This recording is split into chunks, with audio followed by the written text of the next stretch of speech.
Silence is not weakness, it is not avoidance, it is not surrender. Silence is presence, it is awareness. It is the moment you realize you don't have to explain yourself to be understood, and you don't have to reach to be respected. When someone hurts you, the first thing they expect is a response. A loud one, a dramatic one. They expect you to get emotional, to defend, to prove, to argue. But what they don't expect is your silence, because silence unsettles people who are used to chaos. It confuses those who feed on your energy.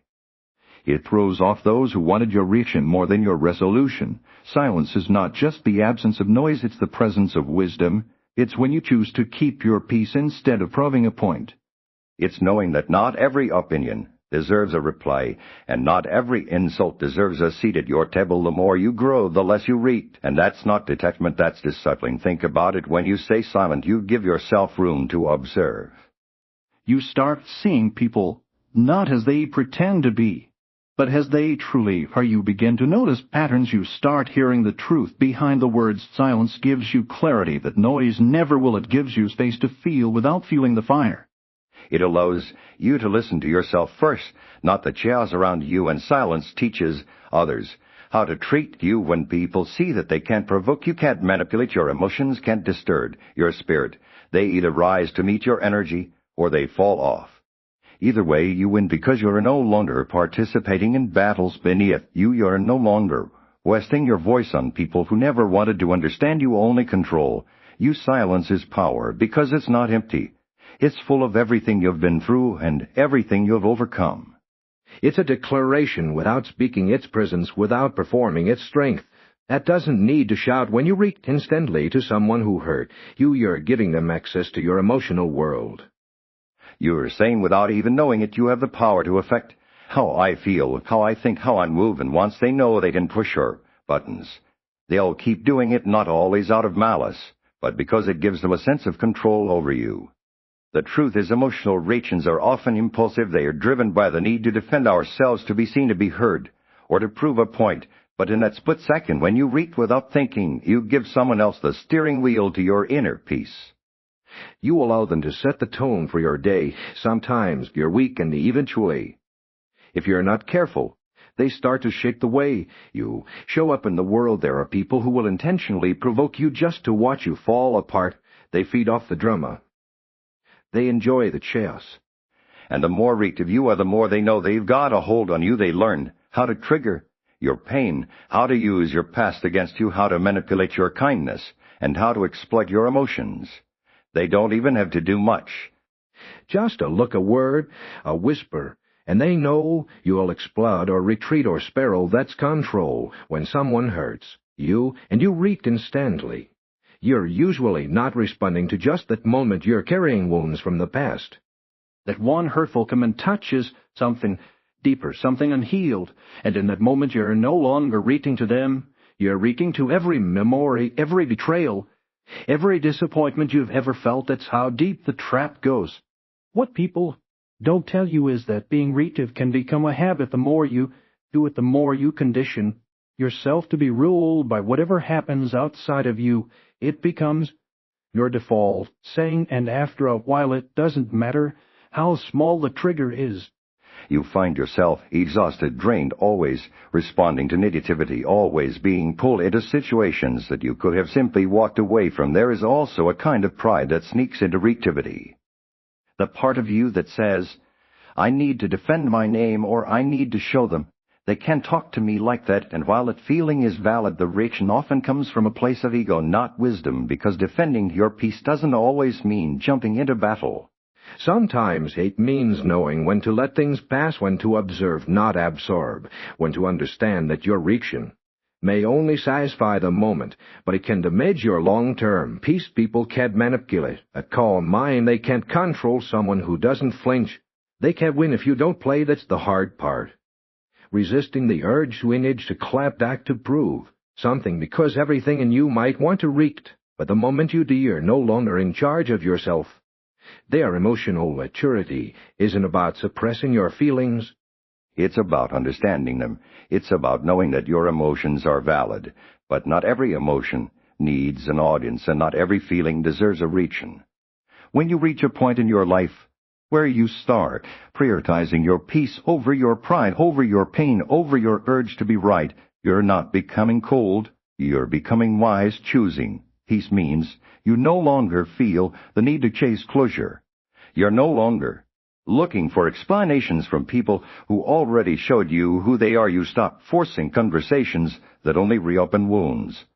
Emotional maturity teaches you that some things are better left unsaid, not because you're afraid to speak, but because you've learned that speaking won't change anything. Not everyone is capable of hearing the truth, and not everyone deserves access to yours.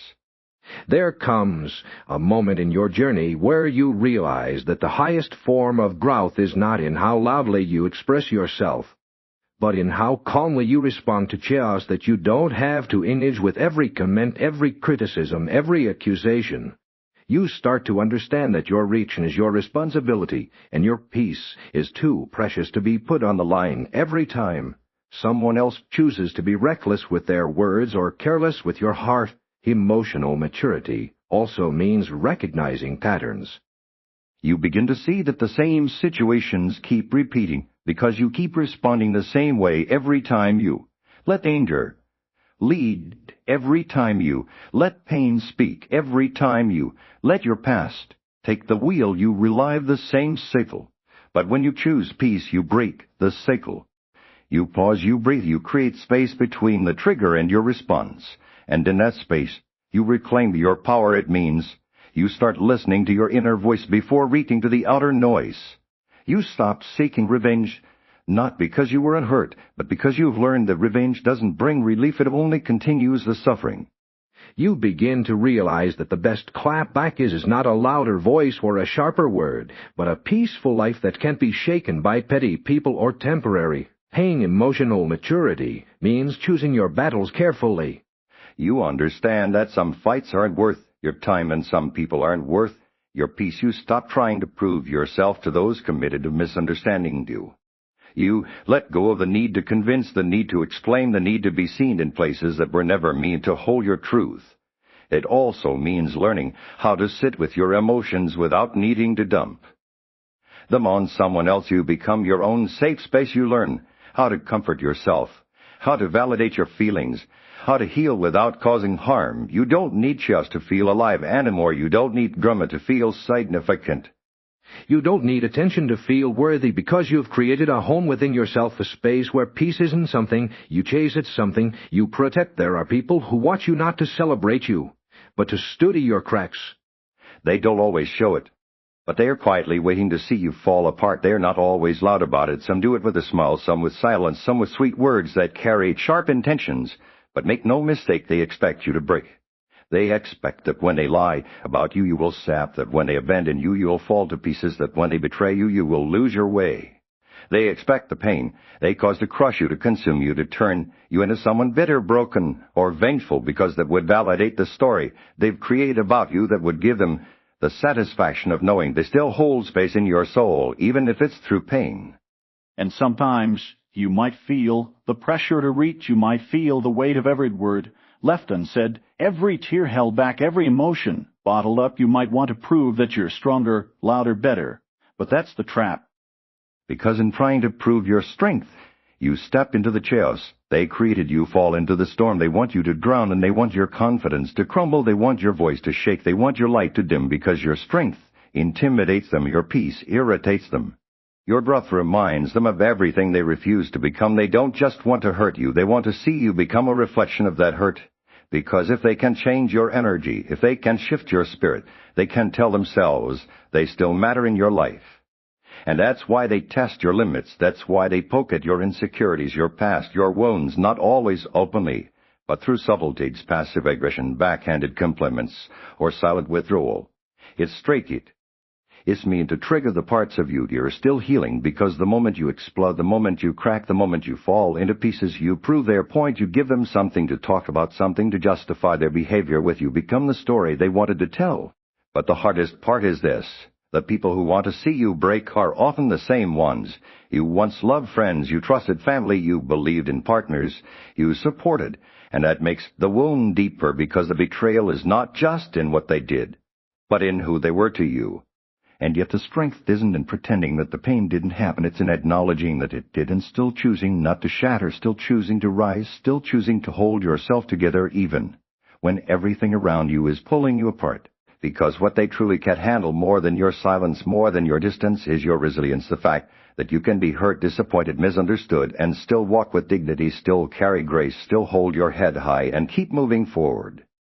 That confuses them, that unsettles them, that reminds them that no matter what they tried to do, they couldn't take from you what they never gave. Your reputation is not just built on what you say, it's shaped by how you respond when you're under pressure, under fire, or under attack. People are always watching, especially in moments of adversity. They're not just paying attention to what was done to you, they're studying what you do with it, and the truth is one reckless reaction can undo years of character. One impulsive outburst can stain a reputation you've spent your whole life building. When someone hurts you, disrespects you, or lies about you, your first instinct might be to reach, to defend, to strike back. But here's the truth, your reaction often speaks louder than the offense.